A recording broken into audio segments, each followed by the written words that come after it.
السلام عليكم ومرحبا بكم من جديد في قناتكم جوهر الحياة. اليوم سوف نتحدث على بن نسنس وماذا والمغامرة الخطيرة التي قام بها في إحدى الجبال بالمغرب وهي جبل الأطلس، والمعروفة بحدتها وبخطورتها. بن نسنس اليوم يتحدى الطبيعة، يتحدى في تحدي جديد قام به مؤخرا في جبل الأطلس، وهو النوم على حافة الجبل، والنوم في الهواء كما توضح الصورة. طريقة نوم بالنسنس خطيرة جدا للغاية. هذا الشخص يتحدى الطبيعة، وهو ما يعرف بالمغرب هاكر للحياة أو مهاكي للحياة باللغة المغربية، باللهجة المغربية عفوا.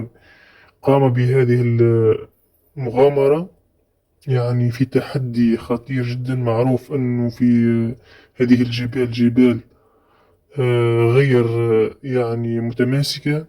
الحديد غير متماسك، وقام هو بتجربته في أول الفيديو بأنه هناك نوع من الضعف في المسك الحديد، وقام بهذه المغامرة بخطو نسبة وفاته كانت تكون قريبة جدا، قريبا من الموت بالنسنس.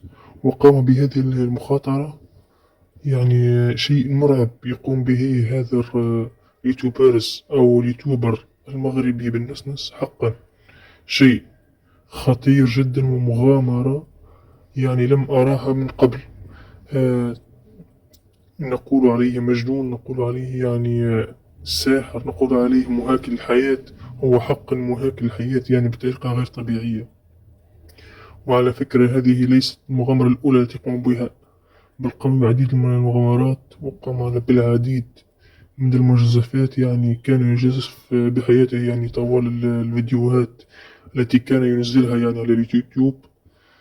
شوفوا طريقة نومه، شوفوا على حافة الجبل، وهي وهي ليست فوتوشوب أو تركيب أو ما شابه ذلك.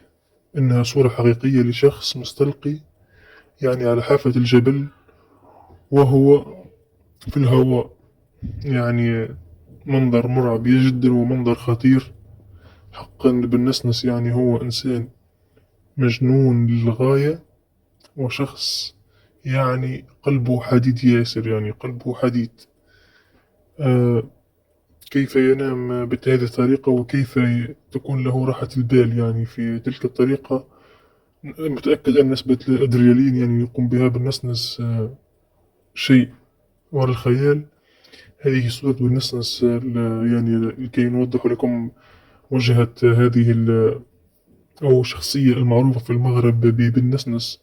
وهو شخصية معروفة كذلك جدا في المغرب، قناته في اليوتيوب توصل إلى 1,500,000 مشترك أو أكثر. حقا شخص يستحق علامة اللايك والاشتراك والبرتاج. حقا هذا شخص يستحق هذا كل شيء. أتمنى منكم أن تشتركوا في القناة، سوف نقدم العديد من الفيديوهات.